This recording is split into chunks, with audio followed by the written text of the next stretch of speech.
Can you imagine the terror of living in a city where a cruel and unpredictable killer is on the loose? Today, we will delve into the mind of one of the most infamous criminals in American history, Richard Ramirez, also known as the Night Stalker. Ramirez terrorized California in the 80s with a series of violent crimes that left deep scars on society and the history of crime. This video is for everyone interested in true crime stories and the psychology behind humanity's darkest behaviors.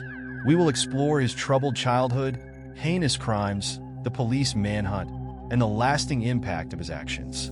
Stay with us until the end to understand how he was finally captured. Richard Ramirez was born on February 29, 1960, in El Paso, Texas. From an early age, his life was marked by violence and abuse. His father, Julian Ramirez, was a railroad worker known for his fits of rage and frequently assaulted Richard and his siblings. This tumultuous childhood profoundly affected Ramirez's psyche, creating a fertile ground for deviant behaviors in the future. At the age of 12, he began spending a lot of time with his cousin Mike, a Vietnam War veteran who exposed him to horrific images and stories of torture and murder. Mike also taught Richard military survival techniques and introduced him to drug use. In 1973, Richard witnessed a traumatic event that would shape his future. He was at his cousin Mike's house when Mike, during an argument with his wife, shot and killed her in front of Richard. This event had a profound impact on him, leading him to become increasingly involved in criminal activities and illicit substances as a means of escaping the disturbing reality. By his late teens, Ramirez was already involved in petty crimes like theft and drug use.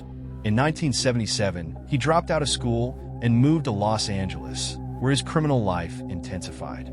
He began committing home invasions and petty thefts, honing his skills as a thief and developing a sense of power and control that he clearly craved. On June 28, 1984, Richard Ramirez committed his first known murder. The victim was a 9-year-old girl named May Leung. Ramirez attacked her in the basement of a hotel where he was living, beating and stabbing her repeatedly before leaving her to die. This brutal crime was the beginning of a series of murders that would terrorize California in the coming years. Between 1984 and 1985, Ramirez rapidly escalated his violence. He had no fixed pattern for choosing his victims, making his behavior unpredictable and terrifying. He attacked men, women, and children of different ages and ethnicities, breaking into their homes at night, committing murders, rapes, and robberies.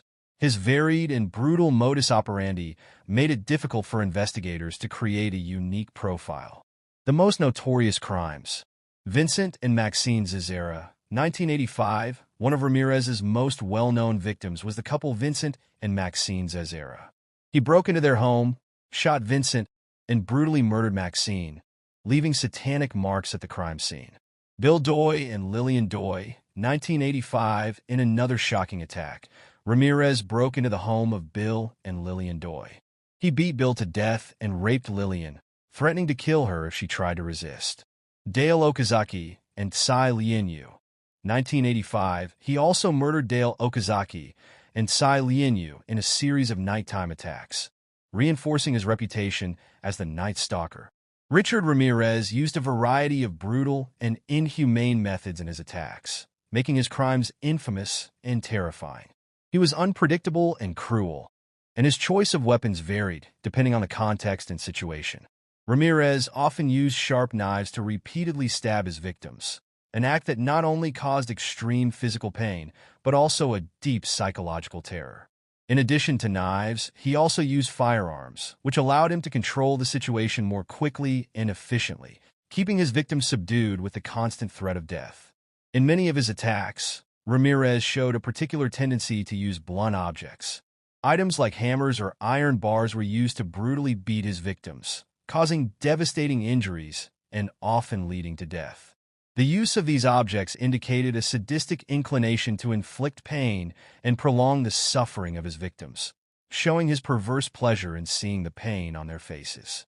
His varied approach to weapons demonstrated not only a lack of a fixed modus operandi, but also a calculated attempt to keep the police and investigators uncertain about who could be responsible for such a wave of violent crimes. Beyond physical violence, Ramirez often tied up his victims before beginning the attacks, a behavior that indicated a desire to exercise total control over them. Immobilizing the victims allowed him to prolong his acts of torture and mutilation, further increasing the level of horror. In many cases, he also raped the women before or after killing them, using sexual violence as a form of degradation and domination, turning his attacks into a macabre spectacle of power and control. One of the most disturbing aspects of Ramirez's attacks was his erratic and unpredictable behavior. He not only inflicted physical pain, but also engaged in acts of psychological torture, making his victims fear for their lives even before physically attacking them. He often taunted his victims, mocking their pleas and cries, showing a complete disregard for human life. This innate sadism revealed a man without any trace of empathy, someone who thrived on the suffering of others. Ramirez also left satanic symbols at the crime scenes, such as pentagrams drawn on the walls or on the bodies of the victims. These symbols were not mere details, but part of a strategy to create panic and terror in the communities he attacked. By associating his crimes with occult and satanic practices, he created an aura of fear that amplified public hysteria and made his figure even more feared. This behavior symbolized not only an attempt to control and subjugate his victims, but also a need to spread chaos and disorder in society as a whole. The investigation into the crimes committed by Richard Ramirez was one of the most intense and complex in the history of Los Angeles law enforcement. The local police, in collaboration with the FBI, launched a massive operation to capture the man who had become known as the Night Stalker. The police forces were under immense pressure, not only because of the number of crimes committed in a short period, but also due to the level of violence and cruelty that Ramirez displayed. Investigators created special teams dedicated to analyzing crime patterns and following leads that could lead them to the perpetrator. A critical turning point in the investigation was the analysis of a footprint left at one of the crime scenes. This footprint belonged to a rare shoe model that, at the time, few people owned, which gave the police a crucial clue to narrow down the suspects. This discovery was a breakthrough in the case. The footprint found at the crime scene became one of the main pieces of evidence linking Ramirez to a series of homicides. However, despite the progress, the investigation faced many challenges. Ramirez's unpredictable behavior made it difficult to anticipate his next moves, and he always seemed to be one step ahead of the police. Even so, the hard work of the investigative teams began to pay off, and the net around Ramirez was slowly closing in. A series of mistakes made by Richard Ramirez ultimately led to his downfall. One of these fatal errors was leaving his fingerprints on a stolen car that he had used during one of the attacks. These fingerprints were quickly identified by the police, who already had Ramirez's records due to previous crimes of theft and minor offenses. This discovery was a crucial moment for the authorities, as they finally had a name and an identity for the Night Stalker. With Ramirez's identity revealed, the police decided to release his image and name to the public. The reaction was immediate, and he quickly became one of the most wanted men in the United States. The release of his image and personal details increased the pressure on Ramirez, who began to realize that his time was running out. He was no longer an anonymous predator, but a hunted man, and this shifted the balance of the game. The release of this information to the public marked a decisive moment in the investigation, as now everyone in the city knew exactly who to look for. On August 31st, 1985, Richard Ramirez was finally captured in East Los Angeles. After being recognized by residents while attempting to steal a car, he was chased by a crowd that surrounded and began to beat him until the police arrived. Ramirez's capture was a moment of relief for the entire population of California, who had lived through months of constant terror. The image of the Night Stalker being taken down by ordinary citizens became a powerful symbol of justice and community resilience. The moment of Ramirez's capture was not only a triumph for the authorities, but also a sign that society would not be intimidated by violent individuals. His desperate attempt to flee indicated that, despite all his bravado and terror, he was afraid and vulnerable. When the crowd finally subdued him, it became clear that Ramirez's reign of terror had come to an end. This event was widely covered by the media, which celebrated the community's collaboration in capturing one of the most notorious serial killers in history. Richard Ramirez's trial began in July 1988 and lasted more than a year, making it one of the longest and most complicated trials of its time. Throughout the process, Ramirez maintained a defiant attitude, mocking the authorities and showing complete disrespect for the court. He even made satanic gestures and used the trial as a platform to express his disturbing beliefs, which only increased his infamy and fascination for the public. His behavior in court reflected a deep contempt for human life and a total lack of remorse for his crimes. Eventually, Ramirez was convicted of 13 murders, 5 attempted murders, 11 sexual assaults, and 14 burglaries. The death sentence he received in 1989 was seen as a form of justice by the victims' families, and his case became an example of how the judicial system can bring criminals to justice. The trial was widely covered by the media, and every detail of Ramirez's behavior was analyzed and discussed, solidifying his position as a diabolical figure in the history of crime. During his time in prison, Richard Ramirez remained a controversial and even charismatic figure to some. He received numerous fan letters, including several marriage proposals from women who were attracted to his dark and mysterious personality. In 1996, he married one of these admirers, Doreen Leoe, in a ceremony that attracted media attention and left many perplexed as to how someone convicted of such horrific crimes could inspire such devotion. Even in prison, Ramirez never showed remorse for his actions. He remained defiant until the end, reinforcing the image of a deeply disturbed man who was committed to his satanic beliefs.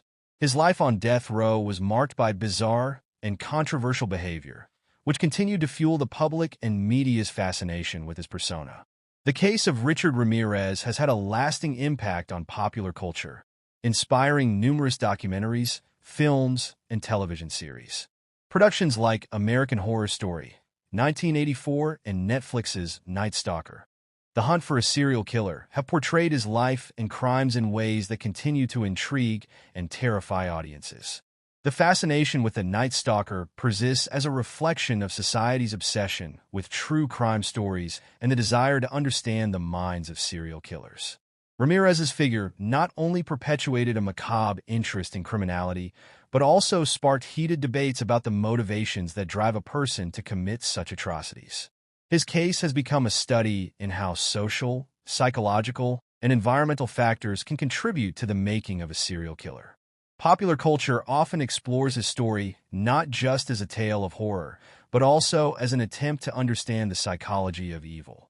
Ramirez's image has become a disturbing icon that symbolizes both the face of fear and humanity's relentless curiosity to understand extreme and deviant behavior.